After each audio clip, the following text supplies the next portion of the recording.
Hello काव्यताई, कशा आहात तुम्ही? मी म्हणाले, मी ठीक आहे वहिनी, तू कशी आहेस? वहिनी म्हणाली, माझे जाऊ देत ग, पण बाबा खूप आजारी आहेत आणि ते सारखी तुमची खूप आठवण काढत आहेत.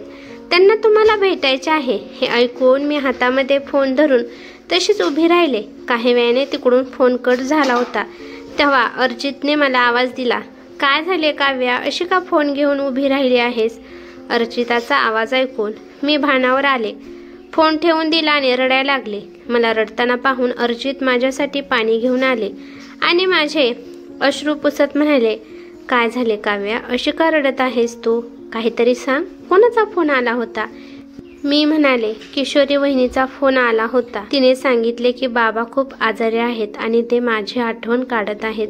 काव्याचे बोलणे ऐकून अर्जित बाजूच्या खुर्चीवर बसले आणि म्हणाले, काव्या मला सांग, खरंच तुझी तिकडे जायची इच्छा आहे का? तेव्हा मी खाली मान घातली. ते पुढे म्हणाले, हे बघ, मला काही प्रॉब्लेम नाही, पण मागच्या वेळेस तिथे तुझा खूप अपमान झाला, त्यामुळे तुझा BP हाय झाला होता आणि तेव्हा तुला त्यातून बाहेर येण्यास पूर्ण 1 महिना लागला होता. तिथे एवढे काही घडले, पण तेव्हा तुझे बाबा काही बोलले नव्हते. तू तिकडे पुन्हा कधीच जाण्याचा निर्णय घेतला होता, पण तरीही तू विचार कर, जर तुझी जायची इच्छा असेल तर मी लगेच तिकीट काढून आणेन. असे बोलत अर्जित घड्याळाकडे पाहत म्हणाले, काव्या चल उठ, मला चहा नाश्ता दे, ऑफिसला जायला उशीर होतोय. तेव्हा मी तोंडावर पाणी घेतले आणि किचनमध्ये गेले. काही वेळाने अर्जित ऑफिसला गेले. त्यानंतर मी पुन्हा किशोरी वहिनीला फोन लावला आणि तिला विचारले, मोठी वहिनी पण येणार आहे का? वहिनी म्हणाली, मी तर त्यांना फोन केला आहे, पण आता ठाऊक नाही त्या येणार आहेत की नाही. पण ताई, तुम्ही काय येत नाहीत? अहो ताई, बाबांना फक्त तुम्हाला भेटायचे आहे आणि तसेही मोठ्या वहिनीने केलेल्या चुकीची शिक्षा तुम्ही आम्हाला का देत आहात? ताई मला सांगा, आम्ही तुमचे कोणीच लागत नाही का? असे किशोरी वहिनी रडवलेल्या आवाजात म्हणाले. आता मला सुद्धा रडू यायला लागले. मी म्हणाले, मी येत आहे वहिनी. त्यानंतर मी अर्जितला फोन करून तिकीट काढायला सांगितले आणि दुसऱ्या दिवशीच मी लातूरला जायला निघाले. अर्जित मला स्टेशनवर सोडायला आले होते. ते स्वतः मुलांच्या परीक्षामुळे माझ्यासोबत येऊ शकले नाहीत. त्यांनी मला ट्रेनमध्ये बसवले आणि म्हणाले, बाबांची काळजी घे आणि कोणाला जास्त काही बोलू नकोस. तेव्हा मी म्हणाले, ठीक आहे, तुम्ही स्वतःची आणि मुलांची काळजी घ्या.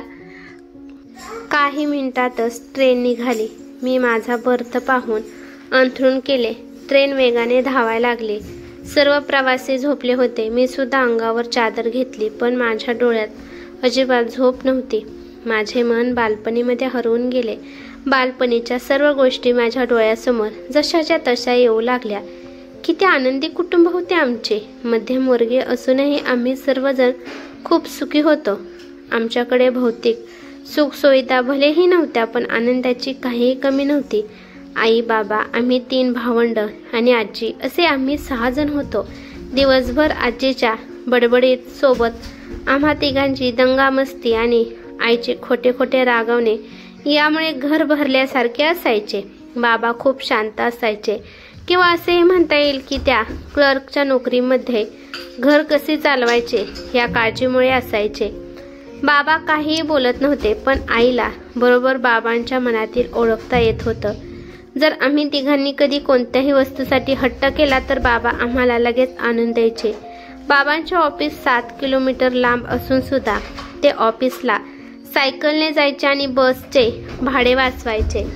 पण तरीही संध्याकाळी ऑफिसवरून घरी येताना आमच्यासाठी खाऊ न विसरता आणायचे. मोठा दादा अर्जुन अभ्यासात खूप हुशार होता.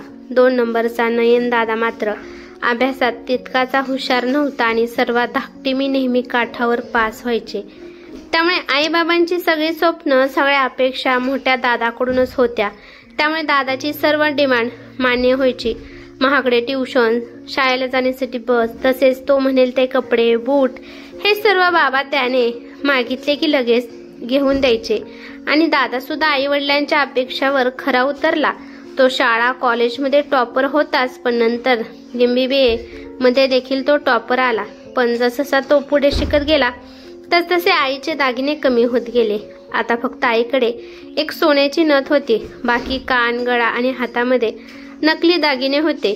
जेव्हा मी कधी हट्ट करून आईला विचारायचे की आई तुझी ती सोन्याची चेन कुठे गेली, तेव्हा ती हसून म्हणायची मी कपाटामध्ये ठेवली आहे. आणि मलाही हे खरे वाटायचे. अर्जुन दादाला मुंबईतील एका मोठ्या कंपनीमध्ये मॅनेजरची पोस्ट मिळाली. त्या दिवशी घरी एखादा सण असल्याप्रमाणे आनंद साजरा करण्यात आला. बाबांनी तर पूर्ण गल्लीला पेढे वाटले होते. बाबांच्या चेहऱ्यावरचा आनंद ओसांडून वाहत होता. त्यांना जणू असे वाटत होते की आता माझा मुलगा करता झाला, त्यामुळे मी निवांत राहणार. मला यापुढे कशाचीच काळजी करायची गरज नाही. दादा चांगल्या कंपनीमध्ये नोकरीला लागला म्हणून बाबांनी त्यांच्या पोस्टनुसार त्याला भारीतले कपडे, बूट आणि त्याच्या तिकिटाची व्यवस्था करण्यासाठी त्यांना सावकाराकडून कर्ज घ्यावे लागले. दादा मुंबईला निघून गेला आणि आई बाबा त्यांचे आता इथून पुढे चांगले दिवस येणार याची वाट पाहायला लागले. एके दिवशी मी रात्री पाणी पिण्यासाठी उठले तेव्हा आई बाबांचे बोलणे ऐकून माझे डोळे पाणवले होते. बाबा म्हणत होते, अर्जुन जेव्हा पैसे पाठवेल तेव्हा सर्वात आधी आपण एक वॉशिंग मशीन घेऊयात. तुझे आता वय झाले आहे, तुझी कंबर सुद्धा खूप दुखते, तरी सुद्धा तू तशीच कपडे धुवत असतेस. तेव्हा आई म्हणाली, नाही, एवढीही वॉशिंग मशीनची काही गरज नाही. त्याआधी आपल्याला जे कर्ज झाले आहे ते फेडायचे आणि दुसरे म्हणजे तुमचे डोळे तपासून आधी तुमच्यासाठी चष्मा घ्यायचा. मला ठाऊक आहे आता तुम्हाला व्यवस्थित दिसत नाही, तुमची नजर कमजोर झाली आहे. मी मनात म्हणाले. दादाने लवकरात लवकर आईबाबांच्या सर्व इच्छा पूर्ण कराव्यात. पण जेव्हा दादाचा पहिला पगार झाला त्याने तेव्हा 50,000मधून फक्त 5,000 बाबांच्या अकाउंटवर जमा केले. तो म्हणाला, पहिल्या पगारातून त्याला आधी ऑफिसमधील लोकांना पार्टी द्यायची आहे आणि ऑफिसनुसार त्याला ब्रँडेड कपडे, मोबाईल घ्यायचा आहे.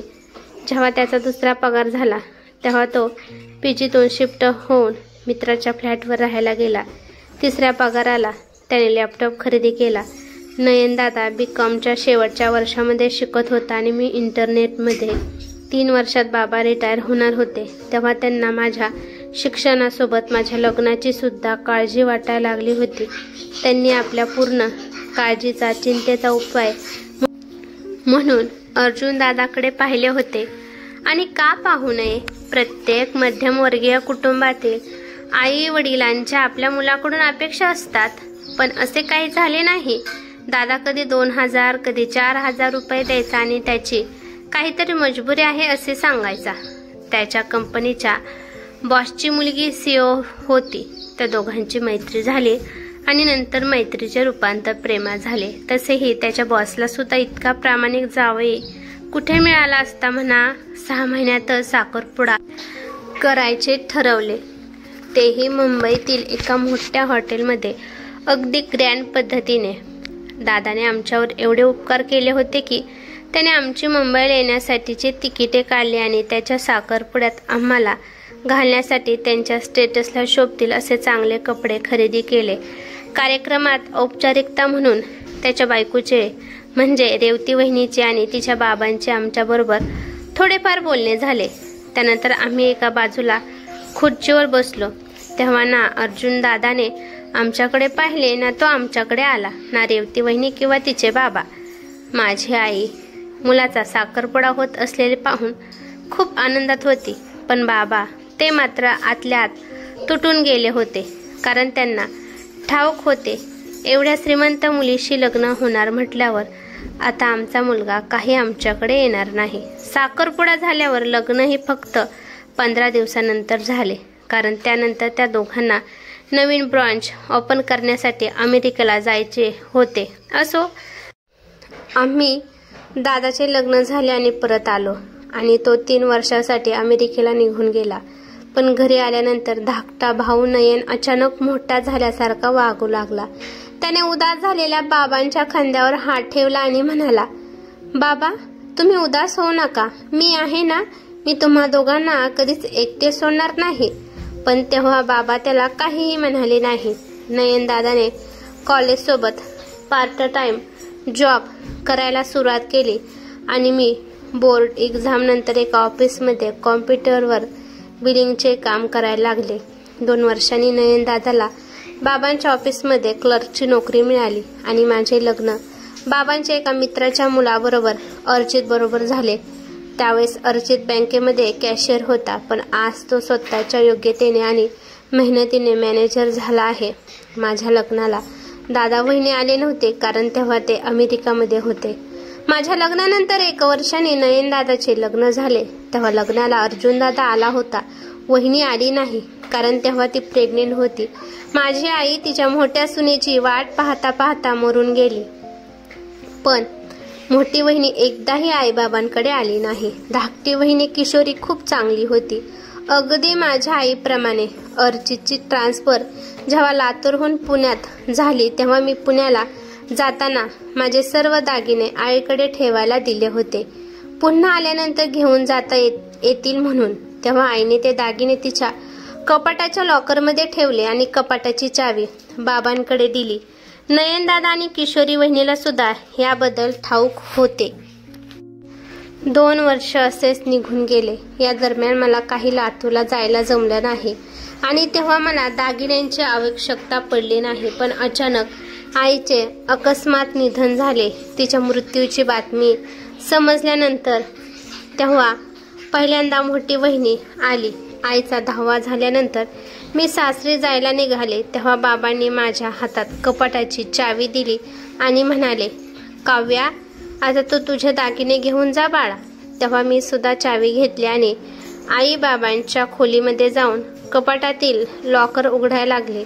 तेव्हा मोठी वहिनी आली आणि म्हणाली, अरे वा, आईला जाऊन अजून 10 दिवसच झाले आणि मुलीच्या मनात लगेच लालच निर्माण झाला. काव्याताई, असं कसं तुम्ही आईचे सर्व दागिने हडपणार? ते काही नाही, दागिन्यांची वाटणी समान होईल. हे ऐकून मी सुद्धा चकित झाले. मी म्हणाले, वहिनी, हे दागिने माझे आहेत, मी आईकडे ठेवायला दिले होते. ती मोठ्या आवाजात म्हणाली, हद्द झाली खोटे बोलण्याची. चोर तो चोर आणि वर शिरजोर. वहिनीच्या आवाजाने घरातील इतर मंडळी आली. रेवती वहिनी पुन्हा म्हणाली, ही काव्या बाबांना फूस लावून आईचे सर्व दागिने हडप करायला निघाली आहे. तेव्हा किशोरी वहिनी म्हणाली, नाही रेवतीताई, काव्याताईंनी त्यांचे दागिने आईकडे ठेवायला दिले होते. आईकडे तर फक्त नाकातील नथ होती, जी बाबांनी काढून दिली नाही. तेव्हा रेवती वहिनी म्हणाली, हो हो, तू तर तिचीच बाजू घेऊन बोलणार ना, कारण ती तुला त्यातील काही दागिने देणार असेल. तेव्हा मी म्हणाले, वहिनी, तू तुझी हद्द विसरायला लागली आहेस. अगं, तुला तिच्या पायाच्या धुळीची सुद्धा सर येणार नाही. ह्या किशोरी वहिनीने आम्हा सर्वांना सांभाळले आहे, आई बाबांची सेवा केली आहे, तेही निस्वार्थपणे. मी असे बोलताच लगेच अर्जुन दादा मोठ्या आवाजात म्हणाले, तुला काही बोलायची पद्धत वगैरे आहे की नाही? मोठ्यांशी असे बोलतात का? एकतर चोरी करताना पकडली गेलीस आणि वरून काहीही बोलतेस. असे बोलून तुला काय सिद्ध करायचे आहे? दादाचे बोलणे मला काही सहन होत नव्हते. अर्चित आणि माझी मुले तिथेच उभी होती आणि त्यांच्यासमोर दादा मला अपमानास्पद बोलत होता. मी म्हणाले, अरे, तू तर काही बोलूच नकोस. 1 नंबरचा स्वार्थी आहेस तू. निदान तू तरी मला काय बरोबर किंवा काय चूक हे समजावू नकोस. दादा, ज्या आई वडिलांनी त्यांचे आयुष्य तुझ्या नावावर केले, फक्त तुझ्यामुळे बाबा कर्जामध्ये बुडाले. आईकडे एकही दागिना राहिला नाही. तिने तिचे दागिने तुझ्या डिग्रीवर भेट दिले. त्या बदल्यात तू काय केलेस? तू त्यांना तुझ्या आयुष्यातून दुधात पडलेल्या माशीप्रमाणे उचलून फेकून दिले. कमीत कमी जन्म देणाऱ्या सोबत तरी न्यायाने वागला असतास तर फार बरे झाले असते. दादा, देवाच्या काठीला आवाज नसतो, ती वेळ आल्यानंतर बरोबर पडते, हे विसरू नकोस. तू सुद्धा एका मुलाचा बाप आहेस. आता माझे शब्द माझ्या तोंडात आहेत, पण देव ना करो उद्या उठून तुझा मुलगा सुद्धा. मी पुढे अजून काही बोलणार तेवढ्यात दादाने माझ्या कानशिलात लगावली. तो दुसऱ्या गालात मारणार होता तेवढ्यात अर्चितने त्याचा हात पकडला आणि म्हणाला, बस करा अर्जुन दादा, खूप सहन केले, खूप ऐकून घेतले आहे तुमचे, पण आता जर तुम्ही यापुढे एक शब्द सुद्धा माझ्या बायकोबद्दल बोलला तर मी विसरून जाईन की तुम्ही माझ्या बायकोचे मोठे भाऊ आहात, असे बोलताच अर्जुन दादाने माझ्या नवऱ्याची कॉलर पकडली. आता मला माझ्या पतीवर होणारा अपमान सहन झाला नाही आणि मी दादाला जोरात धक्का दिला. बाबा अंगणात बसून हे सर्व पाहत होते, पण ते आई अचानक निघून गेल्यामुळे भानावर नव्हते. त्यांना घरात काय चालले आहे समजत नव्हते. बाबांना असे गप्प असलेले मला खूप वाईट वाटले. नयन दादा बाहेर गेला होता म्हणून बरे झाले, नाहीतर आज दोन भावांमध्ये महाभारत झाले असते. मी रागाने तसेच कपाटाचे लॉकर बंद केले आणि चावी बाबांजवळ दिली आणि म्हणाले, बाबा नकोत मला हे दागिने, देऊन टाका या वहिनीला आणि यानंतर मी या घरात कधीही पाय ठेवणार नाही. आजपासून मला माझे माहेर तुटले आणि मी लगेच माझ्या नवऱ्याला आणि मुलांना घेऊन स्टेशनवर निघून गेले. किशोरी वहिनी आम्हाला थांबवत होती आणि आज हे सर्वच जसेच्या तसे माझ्या डोळ्यासमोर यायला लागले होते. आता या गोष्टीला 4 वर्ष झाली होती. मला असे वाटले बाबा आता जरा सावरले असतील. किशोरी वहिनीने बाबांना सांगितले असेल मी येणार आहे म्हणून. बाबांनी अनेकदा मला फोनवर बोलण्याचा प्रयत्न केला, पण मी तेव्हा काही बोलले नाही. मला तेव्हा माझा आणि माझ्यापेक्षा जास्त अर्चितचा झालेला अपमान सतत आठवत होता आणि त्यामुळे मला खूप राग यायचा. मध्यंतरी नयनदादा आणि किशोरी वहिनी मला भेटायला पुण्याला सुद्धा आले होते. त्यांनी मला खूप समजावले, पण तरीही मी माहेरी गेले नाही. पण आज बाबा आजारी आहेत हे ऐकल्यावर मला काही राहवले नाही. चहा कॉफी असा आवाज कानावर पडताच मी वर्तमानात परत आले. लातूर आले याचा अर्थ मी रात्रभर झोपले नव्हते. मी उठून बसले आणि चहा घेतला. साधारण 1.5 तासामध्ये लातूर सुद्धा आले. मी माझे सामान घेऊन ट्रेनमधून उतरले तेव्हा एका तरुण मुलाने माझ्या हातातून बॅग घेतली. त्याच्याबरोबर नयन दादाची मुलगी कुमुद होती. ती सुद्धा 4 वर्षामध्ये बरीच मोठी झाली होती. ती म्हणाली, हाय आत्या, कशी आहेस? मी म्हणाले, मी ठीक आहे बाळा, तू कशी आहेस? असे म्हणत मी तिला मिठी मारली. त्यानंतर प्रश्नार्थक नजरेने मी त्या मुलाकडे पाहिले. तो म्हणाला, मी सोहम, कुमुदचा मित्र.